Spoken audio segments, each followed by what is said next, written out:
Kamu pikir penjajahan sudah berakhir? Nama dan caranya saja yang berubah. VOC datang dengan kapal perang dan monopoli rempah. Mereka buat aturan sendiri. Siapa yang melawan? Dihukum. Persis seperti WTO hari ini. WTO melarang subsidi yang distorsi pasar, tapi Amerika menggelontorkan 20 miliar dolar per tahun untuk petani mereka. Uni Eropa bahkan lebih besar, 60 miliar euro lewat Common Agricultural Policy. Sementara Indonesia diminta buka pasar pertaniannya. Ini bukan perdagangan bebas. Ini perang yang satu pihak datang bersenjata. WTO punya TRIPS, Perjanjian Paten Global. Artinya, obat-obatan, benih pertanian, teknologi industri, semuanya dikunci hak patennya oleh perusahaan negara maju. Indonesia mau produksi obat generik murah untuk rakyat, bisa digugat. Brasil pernah melakukannya untuk obat HIV.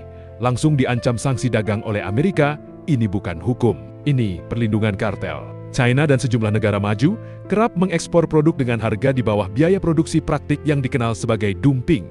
Akibatnya, industri lokal Indonesia kesulitan bersaing, pabrik-pabrik tutup, dan pengangguran meningkat. Secara teori, World Trade Organization memiliki aturan anti-dumping. Namun dalam praktiknya, proses gugatan bisa memakan waktu bertahun-tahun dan membutuhkan biaya hukum besar yang seringkali hanya mampu ditanggung negara-negara kaya.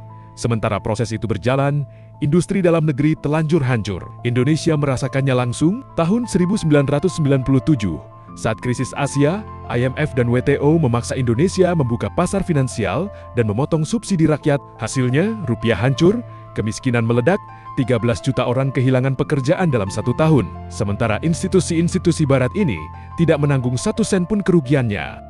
Kalau VOC memblokir jalur laut supaya tidak ada pedagang lain yang bisa masuk. Sedangkan WTO punya TBT, Technical Barriers to Trade. Artinya, produk ekspor Indonesia harus memenuhi standar teknis yang ditetapkan negara maju. Standar yang sengaja dibuat mahal dan rumit. Produk kita tidak lulus bukan karena jelek, tapi karena aturan mainnya memang dibuat agar kita menjadi gagal. VOC punya pengadilan sendiri di Batavia.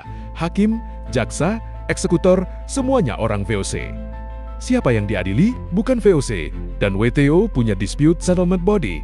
Tapi siapa yang menang? Dari 1995 sampai 2023, Amerika dan Uni Eropa memenangkan lebih dari 70% kasus yang mereka ajukan.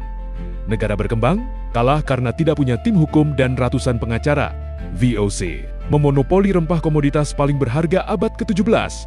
Hari ini komoditas paling berharga adalah data dan teknologi digital.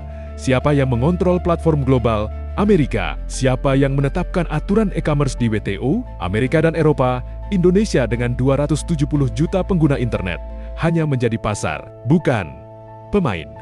VOC tidak hanya menjual rempah, mereka menghancurkan pohon pala di pulau-pulau lain supaya monopoli mereka kekal.